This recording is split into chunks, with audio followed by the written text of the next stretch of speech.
சிந்துபாத் கதைகள் போன கதையோட தொடர்ச்சி.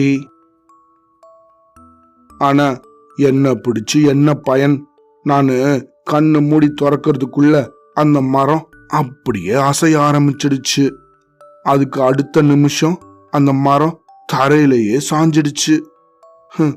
எனக்கு என்ன பண்றதுன்னே தெரியல. நானு அப்படியே மயக்கம் போட்டுட்டேன். இப்படி இந்த மரமும் நானும் கீழே விழுந்ததுக்கு அப்புறம் அந்த பெரிய யானை என் பக்கத்துல வந்து நின்னுச்சு. அதோட துதிக்கை என் உடம்ப அப்படியே சுத்துறத நான் உணர்ந்தேன். அவ்வளவுதான். அடுத்தபடியா நானு மிதியுண்டு நசுங்க வேண்டியதுதான் அப்படின்னு நான் நினைச்ச போது இந்த யானை என்ன அப்படியே தூக்கிக்கிட்டு நடக்கிறது தெரிஞ்சிச்சு. இந்த பெரிய யானைய சுத்தி மத்த யானைகள் எல்லாம் வந்துச்சு. நானும் இந்த யானைகளும் ரொம்ப தூரம் வந்ததுக்கு அப்புறம் வேற ஒரு காட்டுக்குள்ள நுழைஞ்சோம். இங்க நிறைய யானைகளோட எலும்புகள் எல்லாம் கிடந்துச்சு. யானைகளுக்கு மயானம் இதுதான் போல இருக்கு அப்படின்னு எனக்கு புரிஞ்சிச்சு. இனிமே என்ன நடக்குமோ அப்படின்னு நான் ரொம்ப பக்கு பக்குன்னு இருந்தேன். இந்த சமயத்துல அந்த பெரிய யானை என்ன தரையில தொப்புன்னு போட்டுட்டு அப்படியே திரும்பிச்சு. அப்படி இந்த பெரிய யானை திரும்பினதும் அது கூடவே வந்த மத்த யானைகள் எல்லாம் கூட என்ன ஒண்ணுமே செய்யல. அந்த யானைகள் எல்லாமும் கூட அப்படியே மௌனமா திரும்பி போயிடுச்சுங்க. இந்த யானைகள் எல்லாம் ஏன் இப்படி செஞ்சிச்சு அப்படின்னு எனக்கு புரியவே இல்லை. ரொம்ப நேரம் வரைக்கும் நான் அங்கேயே தான் இருந்தேன். அப்புறமா அந்த இடத்துல நான் இருக்கிறது ஆபத்து அப்படின்னு உணர்ந்து எழுந்து நான் வந்த வழியிலேயே நடக்க ஆரம்பிச்சேன். நான் வர வர என்னோட நடை ஓட்டமாக மாறுச்சு. அப்புறம் ஒரு வழியா நான் ஊருக்குள்ளேயும் வந்துட்டேன். அப்பாடா, இப்போ எனக்கு முன்னாடி போல பயம் இல்லை. அதனால என்னோட எஜமான் வீட்டை நோக்கி பொறுமையா நடக்க ஆரம்பிச்சேன். நான் இப்படி வரத பார்த்த என்னோட எஜமானரோ எனக்கு எழுத்தாப்புல வந்து என்ன வரவேற்றாரு. அப்புறம் நான் போட்டிருந்த துணிகளை பார்த்த அவரோ, சிந்துபாத், என்ன நடந்துச்சு? நீ திரும்பி வராததை பார்த்து நாங்கெல்லாம் ரொம்ப பயந்துட்டோம். கொஞ்ச நேரத்துக்கு முன்னாடி தான் நானு நீ இருந்த மரத்துக்கு போயிருந்தேன். அந்த மரமும் கீழே விழுந்திருக்கிறத பார்த்து, ஆஹா, இந்த யானைகள் எல்லாம் சிந்துபாத்தை கொன்னுடுச்சோ அப்படின்னு நினைச்சேன். நீ எப்படி தப்பிச்ச அப்படின்னு கேட்டாரு. அவர்கிட்ட நடந்த இந்த விஷயங்களை எல்லாம் சொன்னேன். அப்புறம் இந்த யானைகள் இறக்கும் காட்டை பார்த்ததாக நான் சொன்னதும் அதை கேட்ட அவரோ அப்படியே திடுக்கிட்டாரு. அப்படியா சிந்துபாத், உன்னோட அதிர்ஷ்டமே அதிர்ஷ்டம்.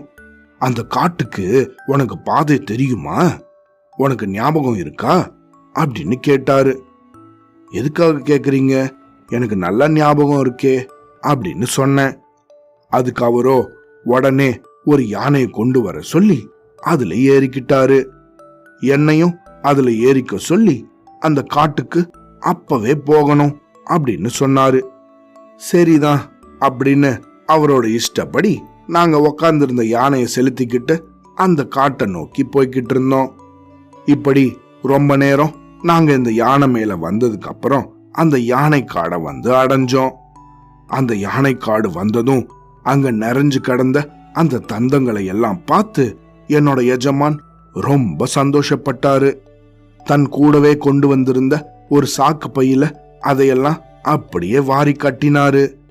நானும் வேணுங்கிற அளவுக்கு எடுத்துக்கலாம் அப்படின்னும் இதெல்லாம் ரொம்ப விலை உயர்ந்த பொருட்கள் அப்படின்னு சொன்னாரு. இப்படியாக நாங்க நிறைய தந்தங்களை எடுத்து எங்களோட கோணி பையில போட்டுக்கிட்டோம். அப்புறம் வந்த வழியிலேயே திரும்பி வந்துட்டோம். இந்த பிரயாணத்துக்கு அப்புறம் என்ன அடிமையாக அவர் பார்க்கவே இல்லை. தன்னோட வீட்டுக்கு வந்திருக்கிற ஒரு விருந்தாளியாகவே என்ன அவர் நடத்த ஆரம்பிச்சாரு. நானும் அவரோட அன்பை கண்டு ரொம்ப சந்தோஷப்பட்டேன். இருந்தாலும் என்னோட சொந்த ஊரான பாக்தாத்துக்கு போகணுமே அப்படிங்கிற கவலைய என்னால மறக்கவே முடியல. ஒரு நாள் என்னோட எஜமான் ரொம்ப சந்தோஷமா இருக்கிற ஒரு வேலையா பார்த்து என்னோட கவலைய அவர்கிட்ட சொன்னேன். அதை கேட்ட அவரோ, உண்மைதான் சிந்துபாத், நானு என்னதான் அன்போட நடத்தினாலும் அவங்களுக்கு அவங்களோட வீட்டுல இருக்கிறது போல வேற எங்கேயுமே இருக்க முடியாது. இந்த கவலைய என்னால புரிஞ்சுக்க முடியுது. அதனால நீனு உன்னோட சொந்த ஊருக்கே போகலாம். ஆனா இப்ப உங்களால போக முடியாது. இன்னும் கொஞ்ச நாள்ல இங்க ஒரு விழா நடக்கும். அந்த விழாவுக்கு உலகத்துல இருக்கிற நிறைய வியாபாரிகள் எல்லாம் வருவாங்க.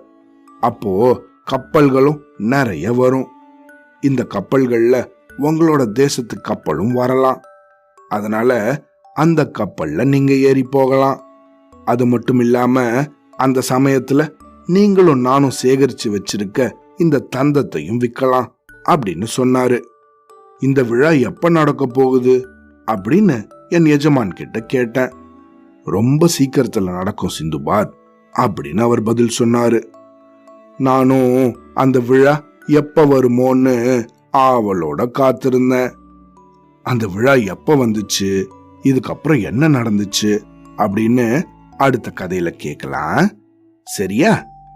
அவ்வளோதான்.